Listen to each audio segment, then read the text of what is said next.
Good afternoon, Turks and Caicos, and welcome to another hour of the Patriot Hour here on Tropical Vibes 105.5 FM and 103.5 FM in Grand Turk, and streaming live on Facebook, Ustream, etc., etc. The number to call is 941-8550. That's 941-8550.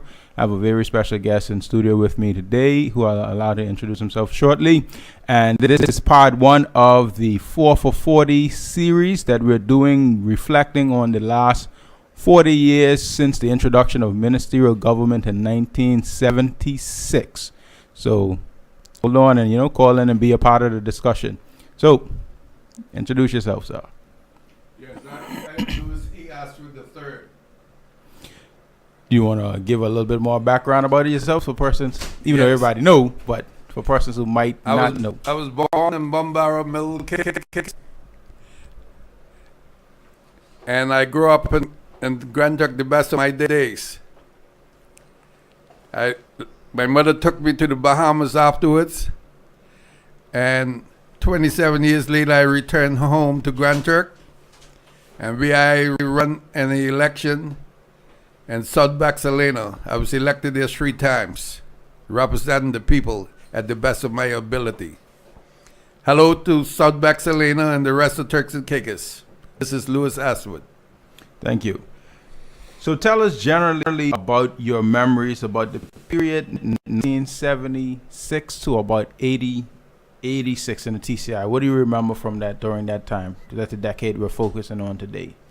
You need a piece with that. Well, start small. Then we could go from there. Well, 1976, before that, my brother Lee, who was Jake's brother, by mother, he was brother by father, came down to Grand Bahama, and he used to work with me during the week, and on Friday I'll take him down to Jake's at West End, where Jake was living. And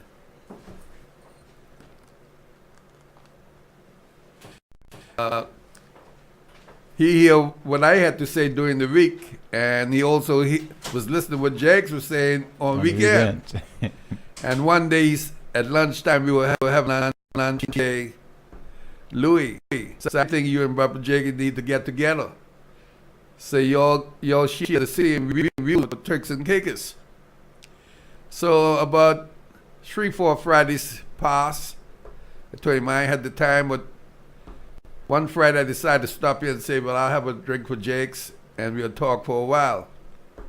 I left from there 10 o'clock the next morning. We wind up sleeping in one room. That's a long time. And now we start, every Friday I go down, I'll spend a few hours, and Jake's decided to run for election. That's the time when Jolly and Clarence Jolly and them run. And he didn't want me to move home time to run also, but I had too many rods in the fire then. And I support him and his movement. And he came, and he lost in the election, something like 14 votes. When he came back, he accused me of causing him to lose. Why would he do that? He said, because I know you could have get between 20 because they keep on asking for you. So I said, okay, the next one we'll have it together. So Jax came back home, and he started the Juggernaut movement. And like a year and a half, so I came home and started the Black Power movement. And later down, we decided and talk for the future, and we decide that to survive, the Juggernaut boys and the Black Power process. I call it the Black Power boys because Englishmen give us that name, but we were a movement, Black Power movement, and all of the movement.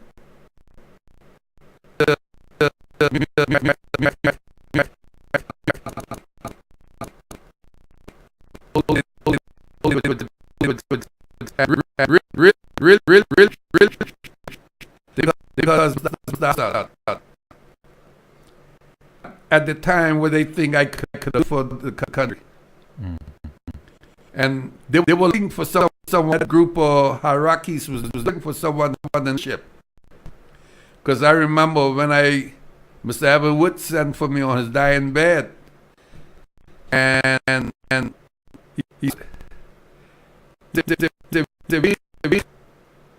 he said, I had a dream that son was go to lead us.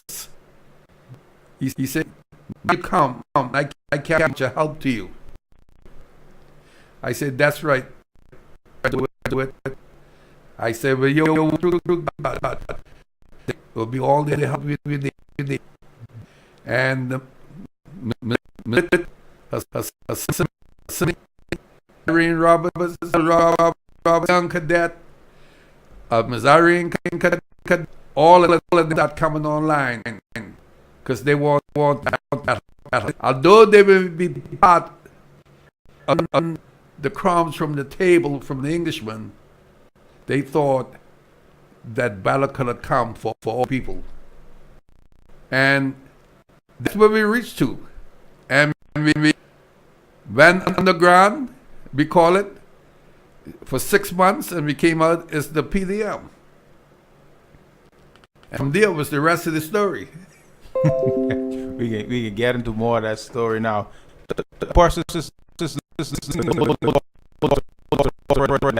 Information 30 hour persons, stay tuned. We're trying to get as much information on the table as possible. So tell us about the food were we eating? What type of jobs did people in Turks and KKK have back then? Be a little different now. What were we doing? Much change. We was very little jobs for the young, very little. Ain't nothing going on. Them jobs in the road and all that. Things change until the PDM came to government and started making a big difference, creating jobs, meaningful jobs the young man would be proud of. And I remember we set a scholarship we went to the British government for was 51. We had 51 children into a college. We changed the system. After the students tell us what was happening before, that they would come in and fill out an application and nothing happened, and people would tell them, oh, you always said that. Okay, we put it on you. You go out and get accepted and bring the documents to us. And 51 came true. And we applied for 51 scholarship, and the British approved 5. And I told Brother McCartney, tell the British keep it. We don't need it. And we sat down and talked, and I came up with some ideas along with Brother Hubert James, and started the Philatelic Bureau, and Maguire. We started the Philatelic Bureau. Independent. It was a quasi-government corporation run by the directors. And we we give out the 51 scholarship through the Philatelic Bureau. The first serious scholarship was through the Philatelic Bureau. Because we was making money off of stamps. We were making money off of cups with the stamps. We started an industry, produce money, and we were shipping that all over the world. And from there, the scholarship went wild for our people. Every Turks Islander who you see in position in this country today, check them. They were blessed by God and the PDM for their education. From Errol Misigdan, Glenn Clark, the both Mills brothers, Dr. Ewing, all of them was approved PDM. Everyone you think of, check them. Just ask them where they get a scholarship and check see who was in government at that time. You talking about that particular period or period? up to the day? Well, I'm talking about that That particular. particular 70. Yes. Okay, But gotcha. remember, it continued going on. Like Fig Tree, Plan 1, All right. and later Fig Tree, it's a rain, Right and the on. fig seed run down the road. It was a continuation. Right. So tell me about what type of, because the 76 elections particularly was the first time we really had two political parties vie government with the introduction of the ministerial system. What was that time like throughout the islands, as well as for your first term as a part of the government? Because you described some of the things already with the philatelic bureau, the scholarships and stuff. Like, what were some of the things? What was that for the people? Because in terms of organized political activity, they didn't see much of that up to that point. Well, what happened in the Bahamas, I was always involved with politics. And I brought the experience home with me. And from what I learned down there, like Mr. Pillin, his office next door to my house in Jonestown. When he had his office in Raymond Jones building in Jonestown, was only a house in between my own and his office. And he would call around, Sister Astwood, let the girls go out by the sour tree, pick some sour and say, throw some water with it and send it around to me. And Cheryl would be the one to carry it around. And Cecil Wallace was my personal lawyer. We had a PDM case in Grand Turk, and I brought him up. He lived at my house. Cecil Wallace Whitfield, who was leader of the opposition at that time. And during the time, they give the PLP give us some political clinics that we send our people on secret to learn about grassroots campaigns. Get all the techniques. Okay. Now you see, I don't know if persons who are paying attention. Now, these are some of the things that you don't see or hear about in the history books, because I was doing some research last night preparing for today, and there's very little literature on this 40-year period. It's almost like persons are still living it, so nobody's recording what actually took place. You know what I mean? So that these are the things that need to be written down, because, of course, having those techniques will help you to win the election, right? Yes, I'm a grassroots specialist. I don't differ to say that. When it reaches to grassroots campaigning, I tip my hat to no one in this country. Majority, I'll say 98% of the people who have grassroots experience, they learn it from me or they copy it from me. 3 o'clock in the morning, I could be at your door, sitting outside, having a cup of fever grass tea. We done that through the islands. While other people sleeping, we moving. And real grassroots, you got to burn midnight oil. Question. Now, this is there's a personal interest, since I got you in the seat, and I'm sure other persons are probably interested as well. Can you tell us about the formation of the first government? Because if my numbers are correct, PDM had won 5 outright, PNP won 4 outright, and there were 2 independents floating, and Mr. McGuire and Mr. Williams, Dan Williams and Liam McGuire. How did PDM pull those 2 in their camp to form the government? My grassroots experience. Before the nomination, I met with McGuire, I met with Danny Williams, and I talked to them, and I assured them that the PDM would not know what against them.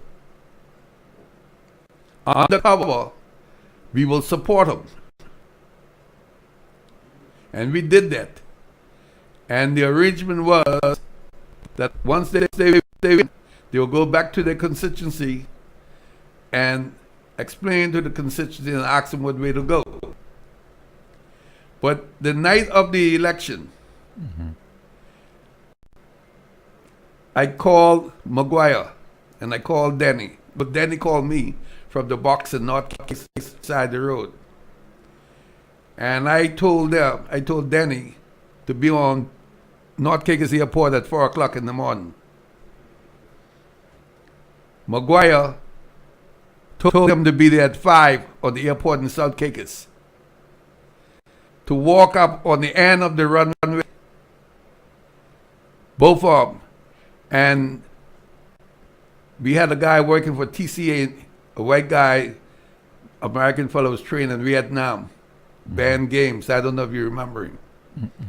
Ban Games, he was manager. And I called Ban Games at 1 o'clock. I say, Mr. Games, I got a job for you. He say, when is it going to be? I said, we're moving from Grand Turk 3 o'clock. He said, 3 o'clock tomorrow evening? I said, no, 3 o'clock this morning. He said, going where? I said, North Caicos. He said, man, you crazy.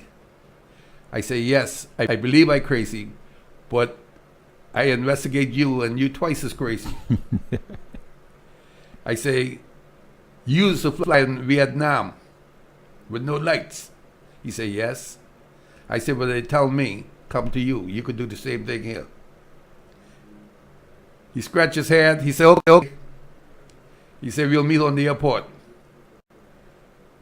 So went up. I paid for the charter. We went down, and we fly around Center Point on Whitby Way. And then we come up over Q and land. We didn't fly over the land. So no one would know we land in North Caicos. We pick up Danny Williams. Then we fly into South Caicos. We pick up just like how she come from West. We land on the airport, went straight up, and the runway turned around. McGuire was there, we pick him up, and we head back out. And when sunrise, and Norman Sanders was looking for McGuire. McGuire was in tux head in the room in a meeting. When Stephen Missick went and looked for Danny Williams was already in Grand Turk in a meeting. And we was in that tux head. We stayed there until we produced a government. I was the first one nominated to be chief minister. I was nominated by Jakes. I declined, and I returned nominate him. And Walter Cox was given Minister of Works, and he declined. Then it was passed to Danny Williams. He declined. He didn't want no minister post. So it went around to clear up the other ones, and McCartney said to me, well, Brother Astwood, you can't refuse. It's to you. Well, I know I had limited education, but I know business. And I said, okay, I'll take it. And let me tell you, you can ask any one of the old civil servants in Grand Turk, they'll tell you I run one of the best ministry. Because running a ministry or department in government, it takes people who can make a decision, not how much they know. Yep. That's for sure. The departments and government is suffering because the head of the department afraid to make a decision. All of them need to go to a seminar, hostile seminar, to teach them but making decisions. We could have a better country. And by them afraid to make decisions, they holding other Turks Islanders down. If you look in government now, switch. I'm very political. I was coming to the president. Yes. We're going back. We're keeping it back. Yes, let's keep it back. Yeah, we're keeping it back then. Okay, we usually say our past is what paves the way for our present and future. Looking back, what do you believe our people have learned, if anything, from our forefathers, the people who would have laid the groundwork? What have we learned back then that we're utilizing today? In your view, at least they know their rights. It's a human being in this country. They know their political rights. They know their God-given rights. Mm-hmm. And that's very important. But they need to exercise it. Mm-hmm. It reach via party politics. For this election, have to go through the door. If we're going to survive as a people, the Turks and Caicos people need to come together, if only for this one time, and say, hey, I'm doing this for my children, my grandchildren. I am not saying the PDM is the best party in the world. No. But what I'm saying, the PDM will pull this country back. And Turks Islanders need to grab a hold of their country. You look at every department and government is held mostly by an expat. In government, have you watched the Red Cross advertising? Not recently. Commercial on the news? Not recently. On PPTV? Please watch it. It's not about us. They put that commercial there right in front of our face. But it's not about us. A lot of people are going to shock. I didn't expect that from the Red Cross. They're talking about us and showing other countries. I don't know the idea they had, but why didn't they show us by the last hurricane and the bombers? They ain't showed nothing but that. And that was bad. Our neighbors. But they gone all over the world to tell us about other place. Show us other place while talking about Turks and Caicos. No, man. They're doing this too bad, man. We need to pull us out of the hole. And ladies and gentlemen, I, Louis Astwood, would not be running in the upcoming election. So I ain't looking for nothing. Yeah, we don't break. That's the evening show. That they break candidates. Now continuing, like what were some of the accomplishments during that 76 to 80 term? Like you mentioned the philatelic, you've mentioned scholarships. Like what's some like legislative achievements that needed to change? Because like what do you do with like the situation persons couldn't go on the beach or in land and all of that stuff that was taking place back during that? Well, back in address it from a government standpoint. Yeah, back in '76, down in front of Turks Head in Salt Rakers and Grand Turk and across there, Native people couldn't go on the beach there. The Pan Am, they had their fence out in 20 feet water. The Navy had block off the beach. They fence going out in 20 feet water. I mean, like, we didn't have no rights to our own country. So we put the U.S. government on notice. We win the election. Within a week, please take the fence down. And we know that the Navy had to do the same thing. And afterwards, they took the fence down. Because the beach belongs to the people. And I am saying to Turks and Caicos Islanders, I see the same move is coming back again along the Grace Bay. Don't let no one take your beach rights away from you. The people in the Black Land ain't got no place to go bathe but the beach. PNP give up the beach access to a hotel. Give up the culture village to a hotel. My God, the PDM did that for the people. And the PNP give it away for contribution. That ain't right. Back and present. Question. Same beach access issues that would have been experiencing in Grand Turk and stuff back in the 70s, 80s.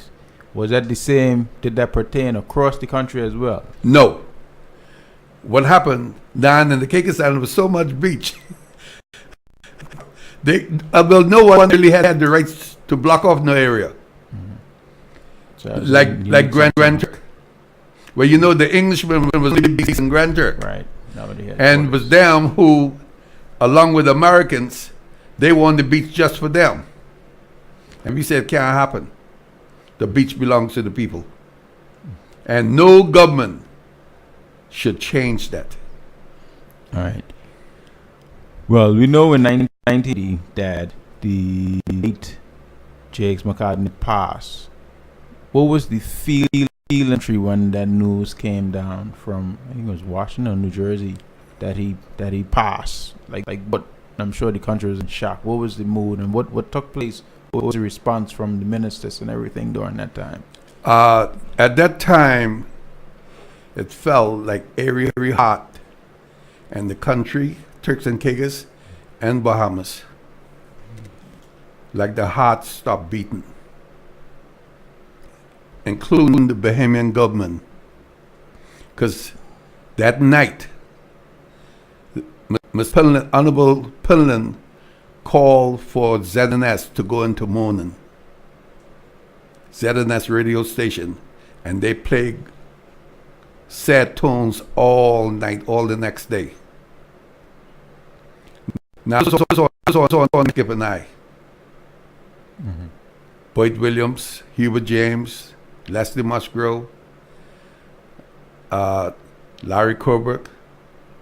We was on that mission because we went to meet with different sections in the State Department and the DEA and all that. So what was the mission about, roughly? Because we decided that we already had the election date. So we were going to notify the U.S. government of our plans for the future. Mm-hmm. And then that Saturday morning, we had a meeting with the United Nations Subcommittee of 24. And then from there, we were going to Nassau, meet with the Bahamian government, and then on to Jamaica to meet with Michael Manley. And from there, we would come back home, and then we would go to Barbados, Trinidad, to meet all our heads of state. Counterparts, right.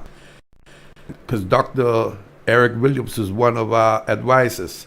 We had just about all of them who was advising us. Tom Adams in Barbados. Yes. And I was on that trip. And I don't know if it's for better, or it had to be for better. A Haitian lady that I knew from Haiti had a child for me in New York while we was in Washington. And she asked me to come to sign the papers while the child is in the hospital. It says easier. And I tell her I'm on a very secret mission. I would not ask my boss to move. I said, but you know him a little bit. You talk to him. Mm-hmm. And at breakfast, the last morning we was going to spend there, he told us, well, he make connection with the people for New Jersey. So, Louis, you could go to New York. I book your hotel room in Queens from my credit card, and I book one for Skip. Take Skip with you. And we supposed to meet that Saturday morning. Saturday evening, we didn't see him. No, we were supposed to meet that Friday evening. We didn't see him. After we didn't see him, I was low on money, Skip, low on money. We decided that we're going to go to Miami and join up with Boyd Williams down there in Miami. And McGuire was over there also. No, McGuire was home, sorry. And we was in a hotel together, and my family was over there. And Cheryl called upstairs where we were and said that John Mack from Washington trying to reach me. So I said, tell him I'll call him in a short while. Then about 20 minutes later, she said that the British High Commissioner in Washington trying to reach you. So I said to the boys, I said, let's go down by my room, something serious. If the British High Commissioner trying to reach me after John, something serious. And we went down there, and I called him back.